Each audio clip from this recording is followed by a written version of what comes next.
বাংলা বর্ণমালায় মাত্রাবিহীন বর্ণের সংখ্যা কয়টি? 10টি। বাংলা বর্ণমালায় মোট বর্ণ 50টি। এর মধ্যে স্বরবর্ণ 11টি, ব্যঞ্জনবর্ণ 39টি। 50টি বর্ণের মধ্যে মাত্রাহীন বর্ণ 10টি, অর্ধমাত্রা বর্ণ 8টি, পূর্ণমাত্রার বর্ণ 32টি। মাত্রাবিহীন 10টি বর্ণের মধ্যে 4টি স্বরবর্ণ এবং 6টি ব্যঞ্জনবর্ণ।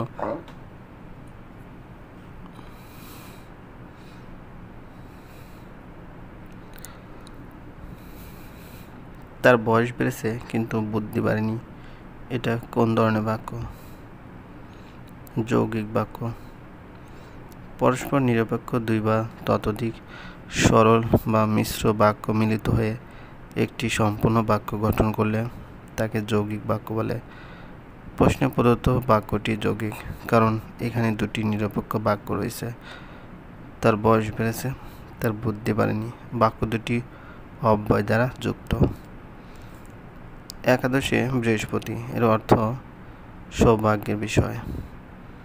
লিঙ্গান্তর হয় না এমন শব্দ কোনটি? কবিরাজ। লিঙ্গান্তর হয় না এমন পুরুষবাচক শব্দ কাজী, কুস্তিগীর, পুরোহিত, জামাতা, কবিরাজ, ঢাকি, কৃতদার, অকৃতদার, মৃতদার। অন্য শব্দগুলোর লিঙ্গান্তর হলো সাহেব, বিবি, বিআই, বিআইন, সঙ্গী, সঙ্গিনী।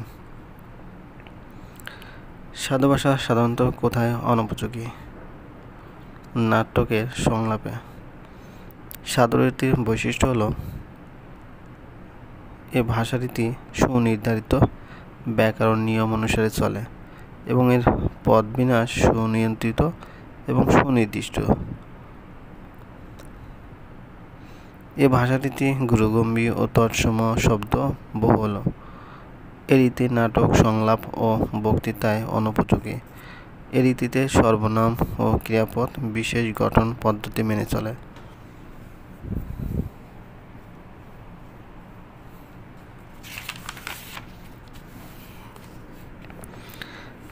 বিভক্তিহীন নাম শব্দকে কি বলে? প্রাতিপদিক। প্রাতিপদিক হলো বিভক্তিহীন নাম শব্দ। নামপদ হলো যে পদ দ্বারা নাম বোঝায়। উপপদ হলো যে পদের পরবর্তী ক্রিয়ামূলের সঙ্গে কৃত প্রত্যয় যুক্ত হয়ে উপমিত পদ হচ্ছে সাধারণ গুণের উল্লেখ বিহীন উপমেয় পদের সাথে উপমান পদের মিলন। কোন বাক্যটি দ্বারা অনুরোধ বোঝায়? কাল একবার এসো। আদেশ অর্থে তুই বাড়ি যা। প্রার্থনা অর্থে ক্ষমা করো মোর অপরাধ। অনুরোধ অর্থে কাল একবার এসো। বর্ষণা অর্থে দূর হও। ধাতুর পর কোন প্রত্যয় যুক্ত করে ভাববাচক বিশেষ্য বোঝায়? আয়, আও। যে বিশেষ্য পদে কোনো ক্রিয়ার ভাব বা কাজের ভাব প্রকাশিত হয় তাকে ভাববাচক বিশেষ্য বলে। সাধারণত ধাতু বা প্রাতিপদিকের পর আয় ও আও প্রত্যয়যুক্ত হয়ে ভাববাচক বিশেষ্য গঠিত হয়, যেমন চড়াই, পাকড়াও। বচন অর্থ কি? বচন অর্থ সংখ্যার ধারণা। বচন ব্যাকরণে একটি পারিভাষিক শব্দ। এর অর্থ সংখ্যার ধারণা। ব্যাকরণে বিশেষ্য বা সর্বনামের সংখ্যাগত ধারণা প্রকাশের উপায়কে বচন বলে। মরিমরি কি সুন্দর প্রভাতের রূপ। বাক্যে মরিমরি কোন শ্রেণীর অব্যয়? অন্যয়ী। যেসব বাক্য অন্য পদের সাথে কোনো সম্বন্ধ না রেখে স্বাধীনভাবে নানাবিধ ভাব প্রকাশে ব্যবহৃত হয় তাকে অন্যয়ী অব্যয় বলে। উচ্ছ্বাস প্রকাশে মরিমরি কি সুন্দর প্রভাতের রূপ। যেসব অব্যয় অব্যক্ত রব শব্দ বা ধ্বনির অনুকরণে গঠিত হয় সেগুলোকে অনুকরণ অব্যয় বলে, যেমন নূপুরের আওয়াজ রুমঝুম, বাতাসের গতি সনসন।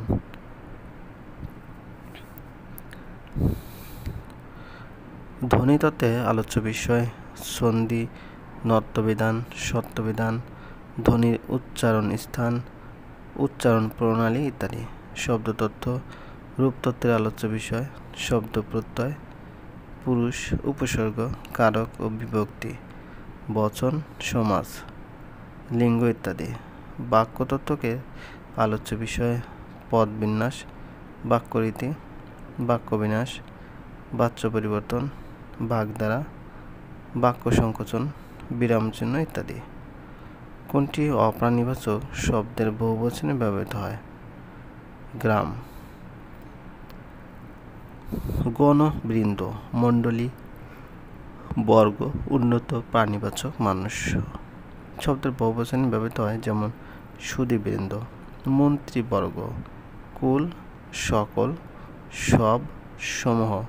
প্রাণীবাচক ও অপ্রাণীবাচক শব্দের বহুবচনে ব্যবহৃত হয়, যেমন কবিকুল, পক্ষীকুল, গ্রাম। অপ্রাণীবাচক শব্দের বহুবচনে ব্যবহৃত হয়, যেমন গুণগ্রাম, গুণাবলী। বাক্যের ক্ষুদ্রতম একক কোনটি? শব্দ। একাধিক ধ্বনির অর্থবোধক মিলনকে শব্দ বলে। এটি হলো বাক্যের ক্ষুদ্রতম একক। মানুষের বাক পতঙ্গ দ্বারা উচ্চারিত আওয়াজকে ধ্বনি বলে। ধ্বনি নির্দেশক চিহ্নকে বলা হয় বর্ণ। সন্ধির প্রধান সুবিধা কি? সন্ধির সুবিধা দুটি, যথা এক, স্বাভাবিক উচ্চারণের সহজ প্রবণতা, দুই, ধ্বনিগত মাধুর্য সম্পাদন করা। কোন বানানটি শুদ্ধ? সমচিহ্ন। কোন বইটি কবি রবীন্দ্রনাথ ঠাকুর রচিত নয়? দোলনচাঁপা। রবীন্দ্রনাথ ঠাকুর রচিত গ্রন্থ শেষের কবিতা, উপন্যাস, সোনাতরী, কাব্যতন্ত্র,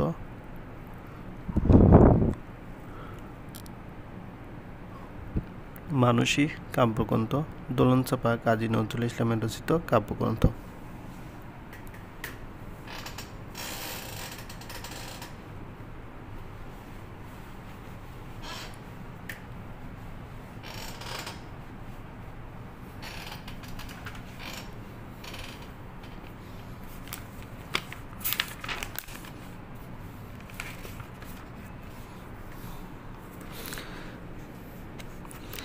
স্টিফেন হকিং বিশ্বের একজন খুব বিখ্যাত পদার্থবিদ। বর্তমান বিশ্বের বিখ্যাত পদার্থবিদ স্টিফেন